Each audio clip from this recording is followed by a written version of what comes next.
আসসালামু আলাইকুম ওয়া রাহমাতুল্লাহি ওয়া বারাকাতুহু। আমাদের শ্রদ্ধাবাদের হোস্ট, আমাদের প্রিয় মাতৃভূমি বাংলাদেশের বন্ধু সারিয়ে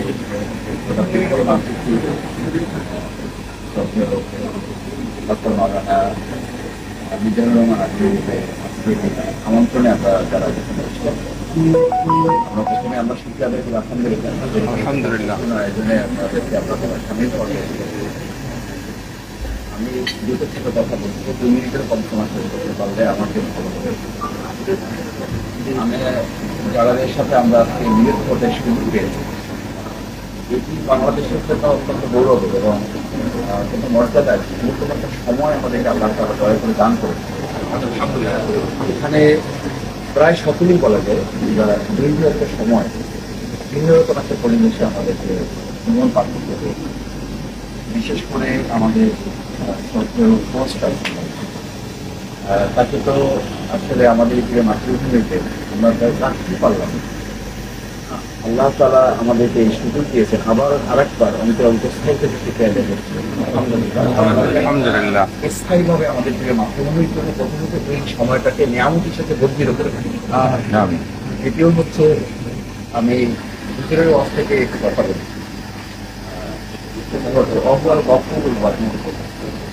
আসলে আমাদের যদি মানুষের ভালো লাগে, আমাদের বক্তব্য, আমাদের এই কারণ লেখা এগুলি আমাদের কোনো কৃতিত্ব আছে বলে আমার কাছে মনে হয়। এটা নিতান্তই আল্লাহ তাআলার দান তার বান্দার।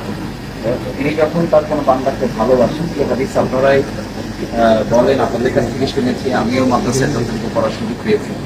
আল্লাহ তাআলা যখন কোনো বান্দাকে ভালোবাসেন তখন তিনি আরশে আজিম তাকে বলেন, এবং আরশে আজিমকে আসমানওয়ালাদেরকে বলেন, তা জমিনওয়ালাদের কাছে পৌঁছে।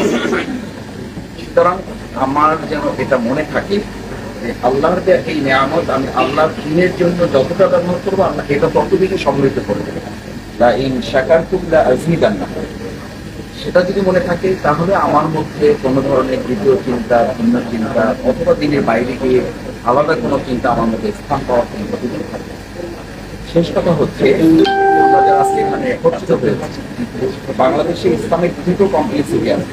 একটা কমপ্লেক্সিটি হচ্ছে ইসলাম যারা জানেন তারা, আমরা যারা প্রচার করি, আমরা ইসলামকে অ্যাড্রেস করার ক্ষেত্রে সাধারণ মানুষ যারা, তাদের মধ্যে অনেক ধরনের কমপ্লেক্সিটি আছে, যাদের কাছে পাবলিকলি ইসলাম অ্যাড্রেস করার জন্য আমাদের আরো বেশি গবেষণার সুযোগ আছে। এবং সেটা শ্রদ্ধেয় ডক্টর মাওলানা মিজানুর রহমান আজাহারি ভাই, আমার বোধহয় তিনি আমাদের একদম শিক্ষক হিসেবে ভূমিকা পালন করছে এবং আমাদের শেখার সুযোগ আছে, আমরা শেখার চেষ্টা করছি। আমি আমার ৯৫ বছর বয়সের মা বাড়িতে আছেন, খুব ভালো কথা বুঝতে পারেন না। এই ইউটিউব ওপেন করলেই বলেন যে আমার ওই ছেলে একটা আছে না, আজাহারি ছেলের ওয়াজটা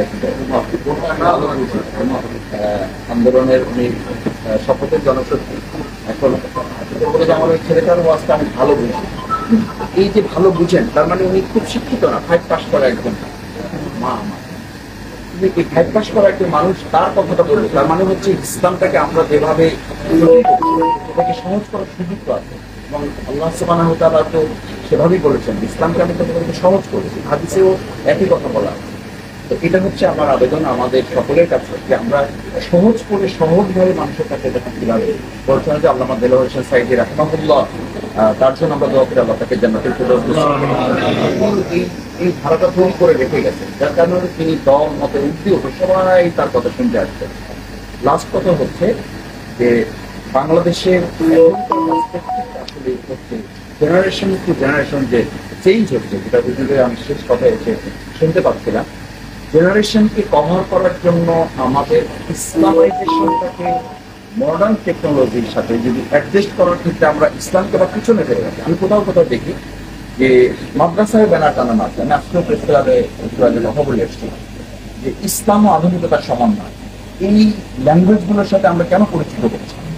আসলে আমাদের বরং অ্যাড্রেস করতে হবে ইসলামই তো শুধু আধুনিক না, আর একটা মডার্ন, এবং এটার আধুনিকতার ধারে কাছেও এখন এই দেশের গোটা পৃথিবীর আধুনিকতা মানে ওই দরজায় পায়ে রাখতে পারে।